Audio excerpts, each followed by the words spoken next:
dengan 3 digit NIM terakhir 029. Di kesempatan kali ini, saya akan membawakan materi pembelajaran terkait lingkungan dan aspek dalam logistik. Nah, materi yang akan saya bawakan meliputi hubungan antara logistik dan lingkungan, dampak aktivitas logistik terhadap lingkungan, konsep dan prinsip green logistik, serta Sustainable Supply Chain Management atau yang lebih dikenal dengan SSCM. Nah, langsung saja kita masuk ke materi pertama, yakni terkait hubungan antara logistik dan lingkungan. Jadi teman-teman, lingkungan dan aspek logistik merupakan dua hal yang saling berkaitan erat, terutama dalam era perkembangan industri dan pertumbuhan aktivitas distribusi barang secara global. Nah, aktivitas logistik seperti transportasi barang, pergudangan, pengemasan, manajemen inventory, dan distribusi memiliki potensi menimbulkan dampak lingkungan yang signifikan, terutama jika tidak diatur dengan sistem dan kebijakan yang berorientasi berkelanjutan. Nah, aktivitas-aktivitas logistik seperti transportasi, pergudangan, penanganan bahan, pengemasan, dan pengolahan sistem informasi sangat berkaitan dan berinteraksi dengan ekosistem baik secara lokal maupun regional. Nah, hubungannya apa sih? Nah, jadi pembukaan lahan atau pembangunan dapat memicu pemecahan dan terganggunya habitat serta perubahan penggunaan lahan. Nah, operasi rutin seperti kendaraan atau mesin juga ikut berkontribusi pada emisi gas rumah kaca yang dapat berdampak pada pemanasan global dan polutan yang berdampak terhadap kualitas udara serta kesehatan ekosistem. Selanjutnya, kita akan masuk ke materi berikutnya, yakni mengenai dampak aktivitas logistik terhadap lingkungan. Dampak pertama yang kita rasakan adalah emisi dari transportasi logistik. Nah, jadi setiap perjalanan dari kendaraan logistik dapat mengeluarkan emisi. Salah satunya adalah gas karbon dioksida atau CO2 dan emisi lainnya yang akan berdampak pada kualitas udara serta kelembapan iklim. Nah, emisi yang menumpuk ini dapat menyebabkan suhu daerah setempat menjadi meningkat dan kualitas udara menjadi turun. Hal ini dapat memicu timbulnya masalah kesehatan masyarakat dan turut berperan dalam terjadinya pemanasan global. Menurut Sutiastuti, solusi yang dapat digunakan untuk menanggulangi masalah tersebut adalah diperlukan peningkatan efisiensi dalam pemilihan moda transportasi, menerapkan teknologi dengan emisi rendah, serta menguatkan koordinasi dalam perencanaan rute agar kegiatan logistik lebih efisien dalam menggunakan energi dan lebih ramah lingkungan.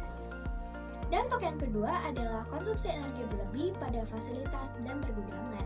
Nah, jadi teman-teman, kegiatan logistik sendiri pastinya mengonsumsi banyak energi untuk gudang, pusat distribusi, dan fasilitasnya seperti untuk sistem IT, penerangan, ventilasi atau pendinginan, dan kegiatan operasional sehari-hari. Jadi, jika energi yang digunakan berasal dari bahan bakar fosil atau listrik yang dihasilkan dari bahan bakar fosil, maka penggunaan ini secara tidak langsung akan meningkatkan emisi karbon. Sebagai contohnya, sistem pendinginan atau pencahayaan yang tidak efisien akan meningkatkan konsumsi energi listrik. Akibatnya, besar energi ini akan meningkatkan jejak karbon dan total emisi rumah kaca dari fasilitas logistik. Solusi yang dapat diterapkan adalah menerapkan manajemen energi yang baik, teknologi hemat energi, dan sumber daya terbarukan. Selanjutnya, ada dampak dari pencemaran limbah operasional logistik. Jadi, limbah juga dapat dihasilkan dari aktivitas logistik loh, baik dalam bentuk limbah padat maupun limbah cair. Nah, termasuk diantaranya kemasan sekali pakai, barang rusak, oli, atau bahan kimia kendaraan lain, dan limbah kemasan. Nah, jika limbah ini tidak dikelola dengan baik, dapat menyebabkan pencemaran pada tanah, sungai, serta laut. Nah, solusi yang dapat digunakan yang pertama adalah mengurangi limbah langsung dari sumbernya. Yang kedua, perusahaan perlu memperkuat manajemen persediaan dan kualitas untuk meminimalkan terjadinya barang rusak atau kadaluarsa. Yang ketiga, sistem penyimpanan yang baik, pengendalian suhu, serta metode penanganan barang yang tepat dapat mengurangi potensi menghasilkan limbah produk. Selanjutnya ada bagian operasional transportasi. Nah, dalam operasional transportasi, perusahaan juga perlu menerapkan prosedur penanganan minyak pelumas dan bahan kimia yang ketat. Selanjutnya, atau solusi yang terakhir yang dapat saya sampaikan adalah penerapan reverse logistics. Selanjutnya, kita akan membahas terkait konsep dan prinsip dari green logistik. Jadi, Green Logistics sendiri merupakan sebuah konsep pengelolaan logistik yang terintegrasi dengan prinsip keberlanjutan lingkungan dalam setiap aktivitas supply chain. Nah, Green Logistics berupaya mengurangi dampak negatif yang timbul dari proses logistik, seperti polusi udara, penggunaan energi yang tidak efisien, limbah kemasan, hingga kerusakan ekosistem akibat intensitas distribusi yang tinggi.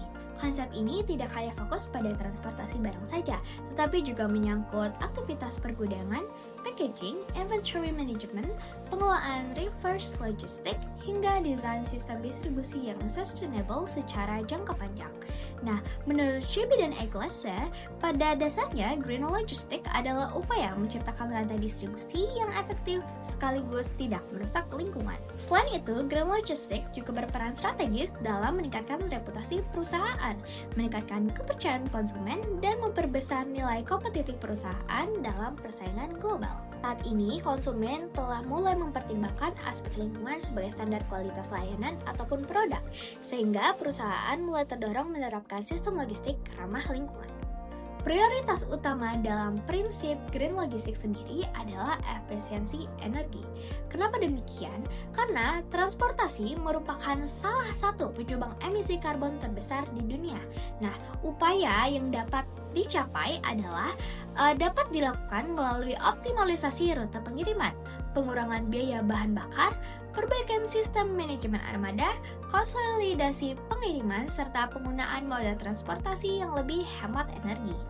Nah, efisiensi energi dalam logistik bukan hanya menjadi faktor pengurang cost perusahaan, namun merupakan faktor yang secara langsung mengurangi emisi karbon dari sektor transportasi dan penggunaan. Hal itu dikutip dari McKinnon tahun 2015.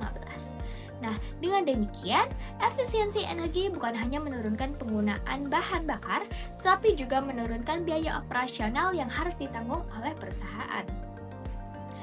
Selain itu, prinsip Green Logistics juga mendorong terciptanya konsep low emission distribution, yakni upaya membuat proses logistik menghasilkan emisi karbon serendah mungkin. Implementasi ini dapat diwujudkan dengan pemilihan kendaraan ramah lingkungan, penggunaan mesin dan perangkat efisien energi di gudang, serta pengadaan sumber yang dihasilkan dari aktivitas logistik. Dengan penerapan prinsip ini, perusahaan tidak hanya fokus terhadap profit, tetapi juga turut berkontribusi dalam penanganan isu global seperti pemanasan global dan perubahan iklim. Materi terakhir yang akan saya sampaikan adalah terkait Sustainable Supply Chain Management atau yang dikenal dengan SSCM. Jadi, SSCM sendiri adalah suatu sistem yang terintegrasi dan melibatkan berbagai pihak yang saling berperan dalam memenuhi kebutuhan serta permintaan pelanggan. Seiring dengan meningkatnya kesadaran global terhadap isu keberlanjutan, muncul konsep SSCM sebagai respon terhadap tantangan bisnis di era modern. Pendekatan ini menekankan pentingnya keseimbangan antara kinerja ekonomi, tanggung jawab sosial, dan kepedulian terhadap lingkungan. Implementasi keberlanjutan dalam rantai pasok merupakan proses penyatuan nilai-nilai keberlanjutan ke dalam seluruh aktivitas dan keputusan manajerial pada sistem rantai pasok. Konsep ini menekankan bahwa keberlanjutan tidak hanya menjadi tanggung jawab satu bagian dalam organisasi, melainkan harus diimplementasikan secara menyeluruh pada setiap tahap rantai pasok, mulai dari perencanaan, pengadaan bahan baku, proses produksi, distribusi, hingga pengelolaan limbah pasca konsumsi.